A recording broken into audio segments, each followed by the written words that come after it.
古天樂罕有受訪唔扮嘢，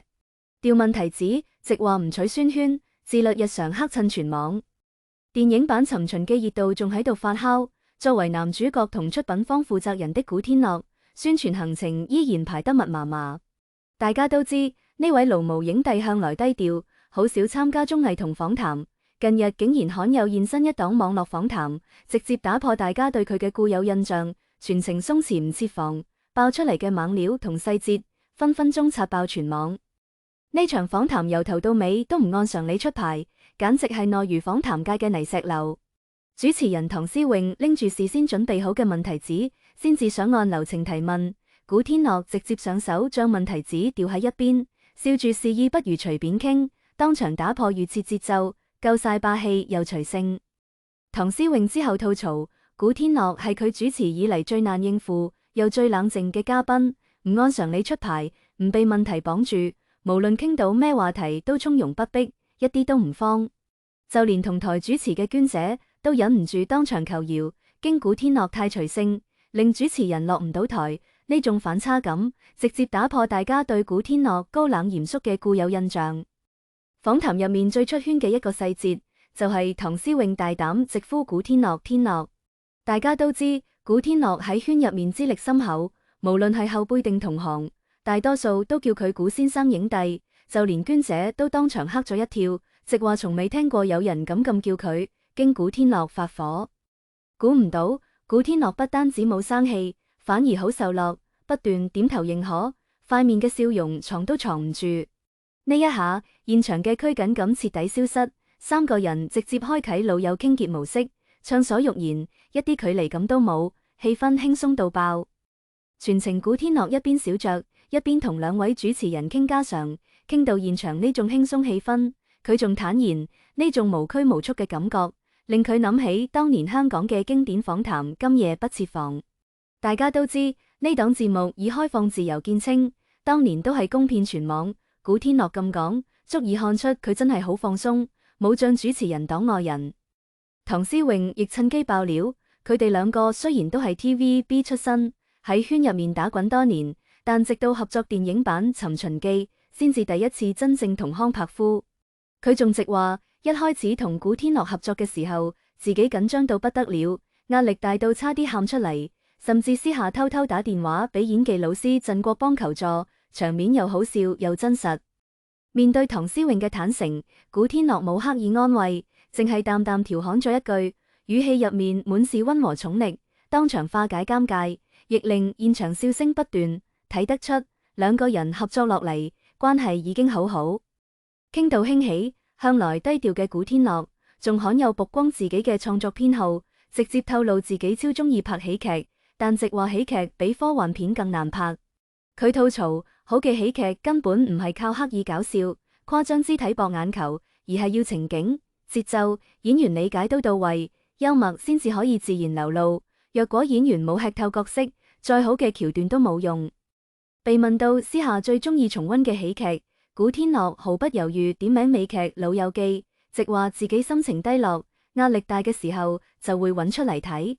佢仲讚《老友記》嘅笑點精準度拉滿，唔刻意唔尷尬，重複睇都唔厭，甚至仲會偷偷學習入面嘅笑點把控同節奏處理。真係要講一句，影帝對表演真係好敬畏。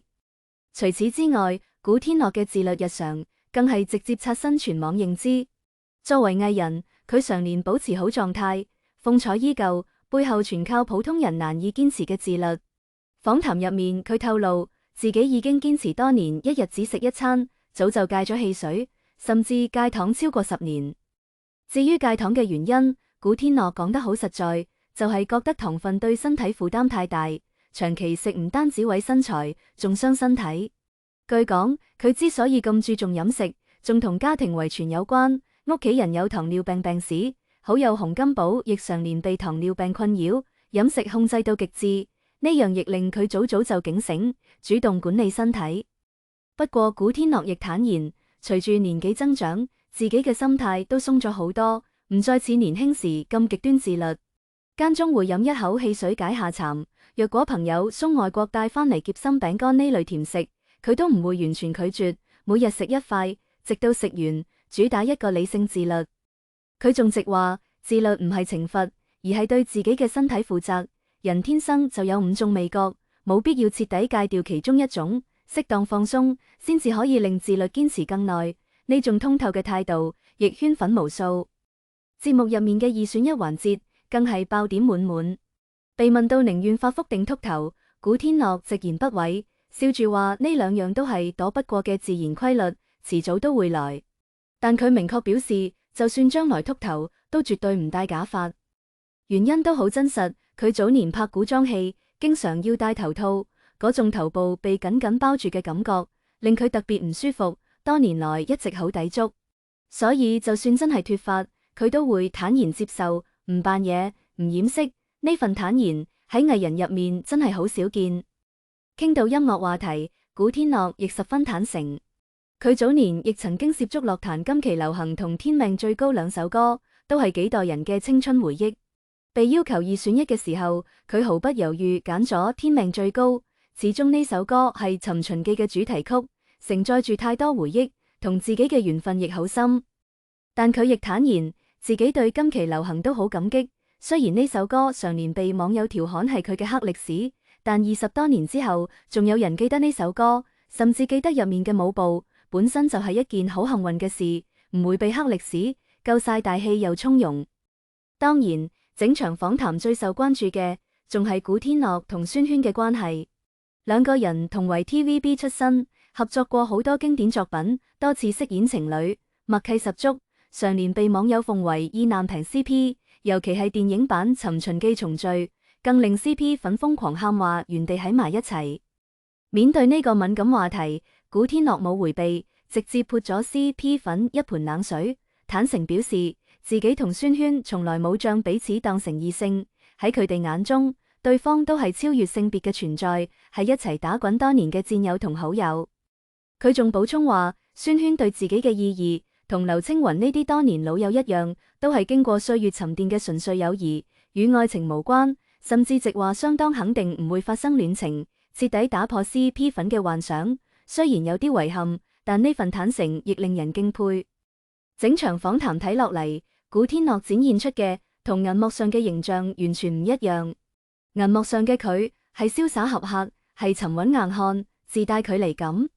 而私下嘅佢鬆弛、幽默、坦誠，唔扮嘢唔擺架子，既有影帝嘅沉穩，亦有普通人嘅細膩通透。鬆掉問題子嘅隨性，到傾喜劇嘅專業；鬆自律到極致嘅日常，到坦然面對衰老嘅通透，